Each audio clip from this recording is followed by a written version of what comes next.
Hello everybody, and welcome to the Clark County Public Library program Afterschool Posse. My name is Miss Amanda, and today I'll be reading you a book and showing you a craft that you can make at home. Today we'll be reading Ada Lovelace, Poet of Science, The First Computer Programmer by Diane Stanley, illustrated by Jessie Hartland, with permission from Simon & Schuster.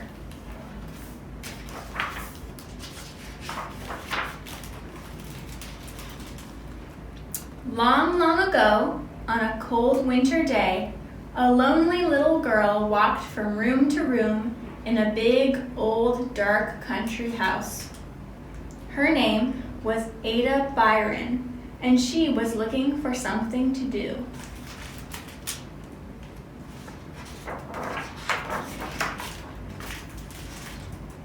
Ada was good at imagining things. She imagined it would be fun to fly.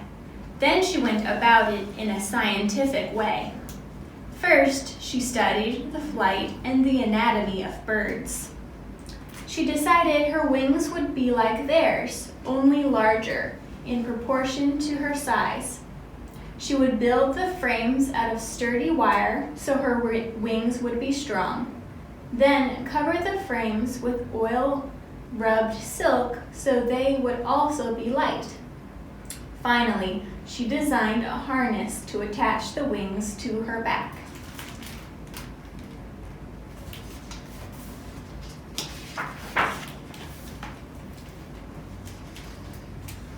She thought it would be fun to fly from house to house delivering the mail. She'd need to bring a bag for carrying the letters, a map, and a compass for navigation.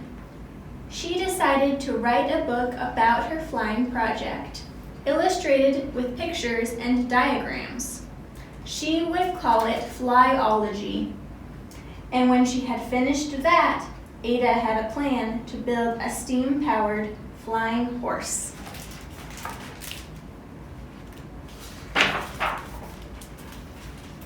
Her mother, Lady Byron, was away at the time, so Ada sent regular updates on the flying project. She signed the letters, "Your affectionate young turkey," or "Your affectionate carrier pigeon." She had never been so happy, but Lady Byron was worried. Ada seemed overexcited. Worse, she showed dangerous signs of too much imagination. In other words, she was acting like her father.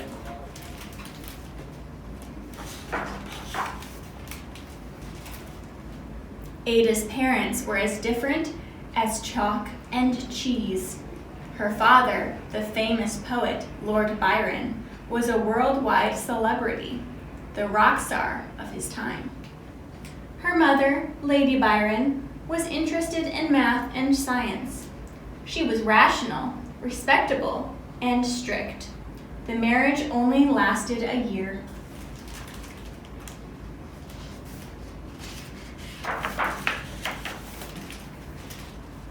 Ada never knew her father. He left England soon after she was born and died in faraway Greece when she was 8. She wasn't even sure what he looked like. His portrait had been covered with a cloth. Being Lord Byron's daughter shaped Ada's childhood in important ways. Ada's mother wanted her to be calm and rational, not emotional and creative like her father. She hoped the study of math and science would suppress her daughter's imagination, so Ada was given a world-class scientific education. Her imagination was not harmed in the least.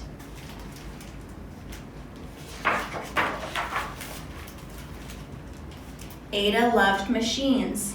She lived during the Industrial Revolution, when things that were once made by hand, like ribbons and spoons, to paper and glass, were being mass-produced in factories.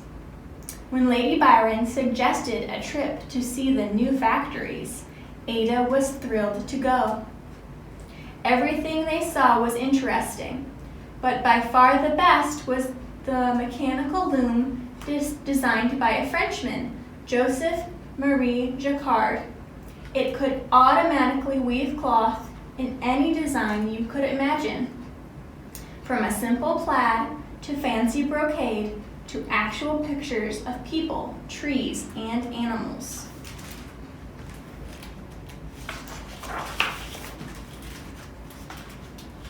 But how did the loom know which pattern to weave? That was the amazing part. The design was translated into a pattern of holes punched into heavy paper cards. Long chains of these cards were fed into the loom, giving it instructions. To change the design, you only had to change the cards. Ada was amazed. It was a brilliant idea, and not just for weaving cloth. Why not use punched cards to direct other machines for other purposes? Ada was onto something. Soon she would see how right she was.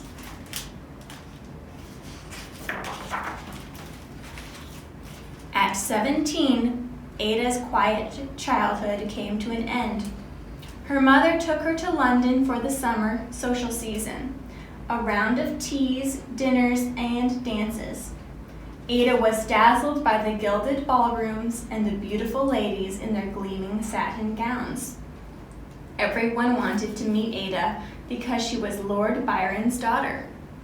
But Ada didn't know what to say to them. She didn't care about fashion, fox hunting, or court gossip.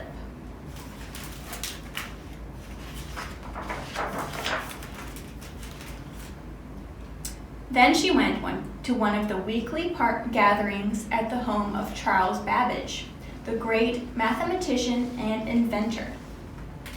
All the interesting people went to his parties, from the writer Charles Dickens to the scientist Charles Darwin.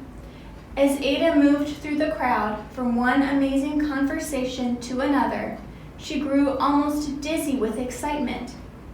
They talked about important things: astronomy and politics, literature and art, and the latest engineering marvels. These were her kind of people.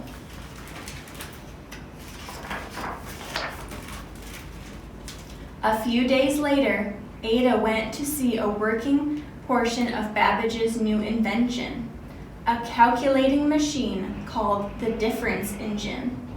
It could solve arithmetic problems at the turn of a crank. People called it a thinking machine, but Ada knew better. The intelligence was not in the machine itself, but in the genius of its designer. Ada felt an instant connection with Charles Babbage. She even dreamed of one day helping with his important work. And so began one of the most remarkable friendships in the history of science.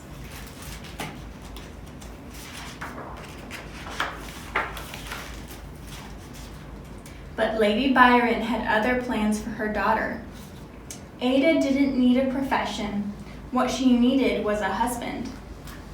So at 19, Ada married a wealthy aristocrat, William Lord King. When he became the Earl of Lovelace, Ada Byron King changed her name once again. She would go down in history as Ada Lovelace.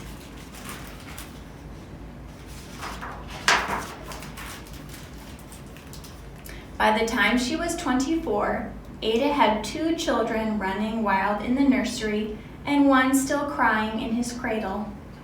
But she hadn't lost sight of her dream, just postponed it. Now at last her moment had come. Babbage was working on a revolutionary new machine called the Analytical Engine. It would be powered by steam. There was no electricity in those days, and it could do much more than just add and subtract.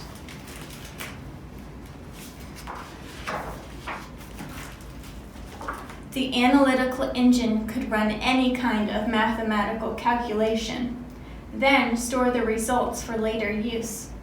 Best of all, he had borrowed Jacquard's idea of using punched cards to direct his engine. so it could easily change from one operation to another. In short, Charles Babbage had invented the first fully programmable, all-purpose digital computer. But there was a problem. So far, his engine was just a plan on paper. It would cost a fortune to build. To raise that kind of money, Babbage needed publicity. This was Ada's chance to help. An article had been written about the Analytical Engine, but it was in French. Ada translated it into English so it could be published in Britain.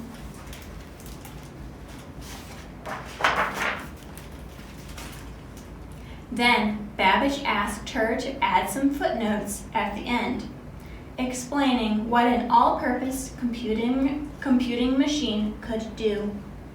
She was perfect for the job. She understood how the engine worked. She was a good writer, and she had the vision to see, better than Babbage himself, how much more a computer could do besides just processing numbers. It could work with any kind of symbol, from words to musical notes.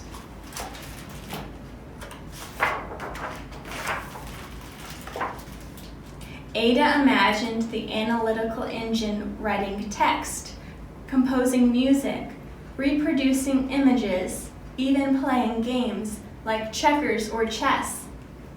But before the machine could do any of those things, the symbols and rules of operation had to be changed into digital form. Today, we call that programming.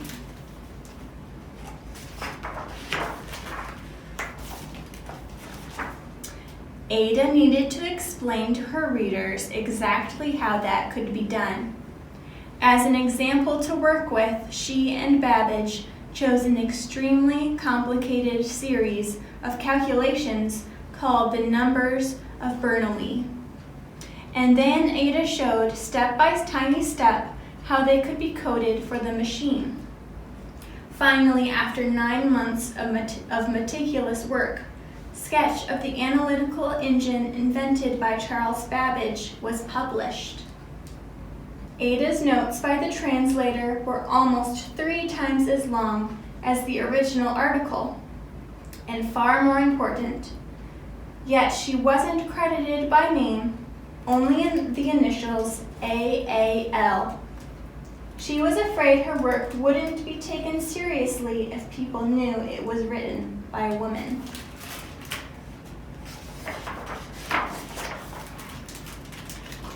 Ada didn't care. The girl who had once dreamed of flying, who longed to do something important with her mind, had soared at last. She had looked into the future and imagined a computer age that wouldn't arrive for another 100 years. And in demonstrating how to code the numbers of Bernoulli, Ada Lovelace had written the first computer program ever published. The end. Now I'll show you a craft that you can do at home. I created a paper collage. Just use a large piece of black paper and then cut out a lot of different colorful shapes out of colorful paper and create any design you'd like. Thanks for listening. Bye.